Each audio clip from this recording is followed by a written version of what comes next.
बच्चों की मौत के मामले को लेकर पूर्व मुख्यमंत्री और राज्यसभा सदस्य दिग्विजय सिंह ने प्रेस कॉन्फ्रेंस की। उन्होंने पूरे नियमों और आंकड़ों के साथ प्रेस कॉन्फ्रेंस को संबोधित किया। उन्होंने कहा कि पिछले कई सालों से बच्चों की जान पर खेलकर कमीशन का खेल चल रहा है।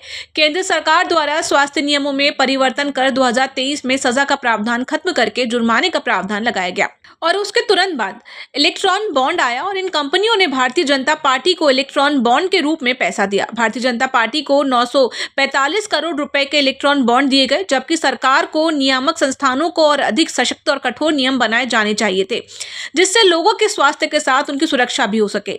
लेकिन भारतीय जनता पार्टी ने ऐसा नहीं किया। इतना ही नहीं, उन्होंने कहा कि मध्य प्रदेश में एक भी टेस्टिंग लैब नहीं है, सभी टेस्टिंग लैब प्राइवेट हैं। चंदा दो और धंधा लो के नियम पर भाजपा ने सभी दवा कंपनियों को काम दिया है। 2023 में जब ये सजा समाप्त करके जुर्माना लाया गया, उसी समय इलेक्टोरल बॉन्ड में फार्मास्यूटिकल कंपनीज ने मिलकर 945 करोड़ रुपए इलेक्टोरल बॉन्ड्स में भारतीय जनता पार्टी ने लिए। ये कब लिए भाई? इस हाथ से ले, उस हाथ से दे। बात वही है कि जहां आपको और सजा कठोर बनाना चाहिए, वहां आपने उसको और कमजोर कर दिया। केंद्रीय औषधि मानक नियंत्रण संगठन central drugs standard control organisation का अलर्ट 4 अक्टूबर को आया, लेकिन दवा के रिकॉल में क्यों इतना विलंब हुआ? राष्ट्रीय स्वास्थ्य मिशन में सालाना 1000 से ज्यादा not of standard quality sample मिलते हैं। इलेक्ट्रल बॉन्ड का फिगर 945 करोड़, 945 करोड़ 2023 जी हाँ, जो इलेक्ट्रल बॉन्ड आए थे। इसके बाद जन औषधि केंद्रों में नकली दवाएं पकड़ी गई, फिर भी क्वालिटी फर्स्ट प्रोक्योरमेंट मॉडल क्यों नहीं अपनाया गया? फिर भी उन पर कार्रवाई नहीं हुई। नकली दवाई बनाओ, लोगों को मारो और हमें चंदा दो। भाजपा का ये कार्य करने का तरीका है। भारतीय जनता पार्टी की फार्मा फंडिंग के कारण नियामक संस्थाओं को अपना कार्य नहीं करने दिया जा रहा है। जो नियामक संस्थाएं हैं, जिनके बारे में स्वास्थ्य केंद्र मंत्री और मुख्यमंत्री, राज्यों के मुख्यमंत्री, वो बैठक ले रहे हैं कि नहीं ले रहे हैं? ले रहे हैं तो कब बैठक हुई, उसमें क्या निर्णय हुआ बताएं। WHO के अनुमान के अनुसार 10 से 25% दवाएं स्पूरियस, फेक या नॉट ऑफ स्टैंडर्ड क्वालिटी होने से सरकारी कोष को सालाना 52,000 करोड़ रुपए का नुकसान क्या नहीं हो रहा है? एंटी माइक्रोबियल रेजिस्टेंस से 49,000 अतिरिक्त मौतें हो रही हैं।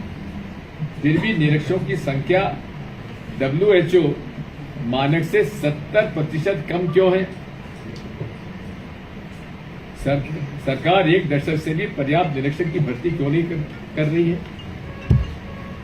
मध्य प्रदेश में एक भी टेस्टिंग लैब नहीं है, सब टेस्टिंग प्राइवेट लैब में हो रहा है। ये क्या कारण है? क्या उसमें आवश्यकता नहीं थी? अब हमारा मुख्य सचिव जी सवाल है। राज्य मुख्य सचिव राज्य स्थायी समिति की स्वास्थ्य समिति की गवर्निंग बॉडी के अध्यक्ष हैं।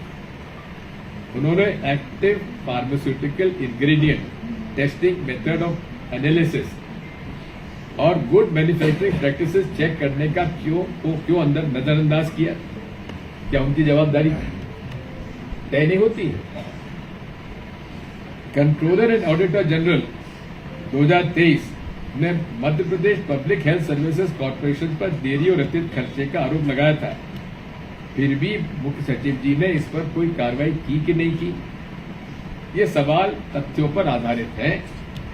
तमिलनाडु ड्रग्स कंट्रोल डिपार्टमेंट की रिपोर्ट 3 अक्टूबर, केंद्रीय औषधि मानक नियंत्रण कंट्रोल सर्कुलर 4 अक्टूबर autopsy report government medical college Nagpur और नियंत्रक एवं महालेखा परीक्षक ऑडिट से साबित होता है कि किस तरह जहरीली सिरप का व्यवसाय कमीशन खोरी के कारण चलता रहा।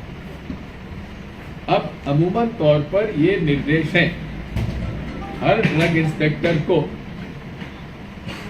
फार्मास्यूटिकल कंपनी के बनाई हुई दवा के हर बैच के एक टेस्ट सैंपल कराना चाहिए। क्या टेस्ट सैंपलिंग हो रही है? अगर हुई है तो कब कब हुई है, कितनी हुई है, कितनी प्रतिशत हुई, उसकी जानकारी होना चाहिए।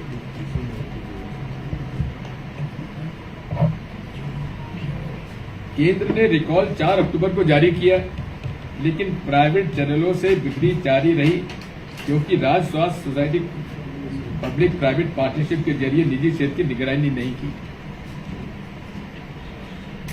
नेशनल हेल्थ मिशन के तहत केंद्र 60% फंडिंग देता है, फिर central drug standard control organisation ने Madhya Pradesh food and drug administration sampling क्यों नहीं कराई? पोस्ट खाली पड़ी हुई है, जो है उनका आप जान रहे हो, महीना बना हुआ है, महीना वसूली चला हुआ है। जन विश्वास अधिनियम आपकी सरकार का है, जो नकली दवाएं बनाने और बेचने वाले की सजा को कमजोर करता है।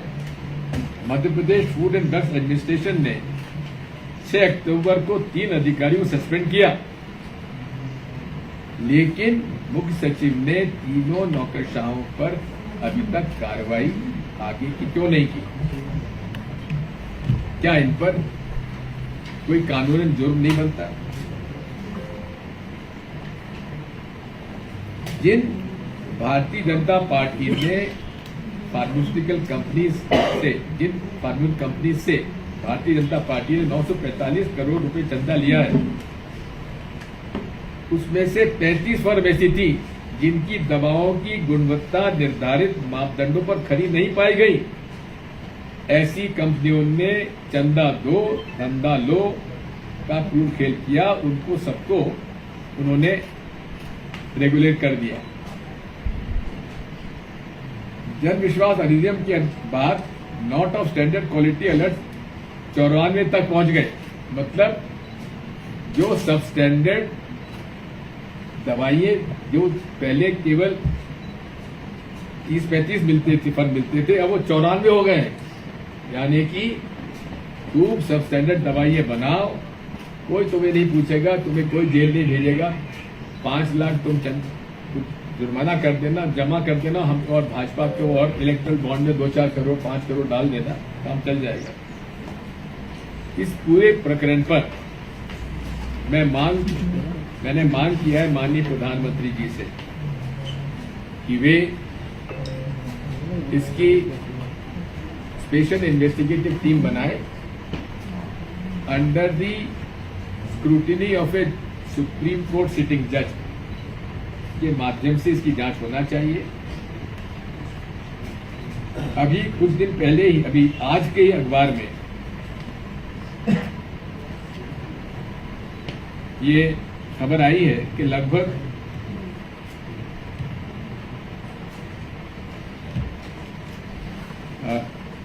देश में 112 दवाइयों के सैंपल फेल हुए हैं।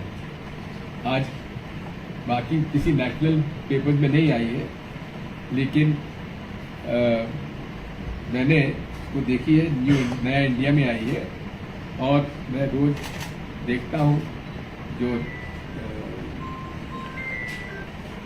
चैनल इसके अंतर्गत ये आई थी, तो मैंने उसको निकाल लिया था।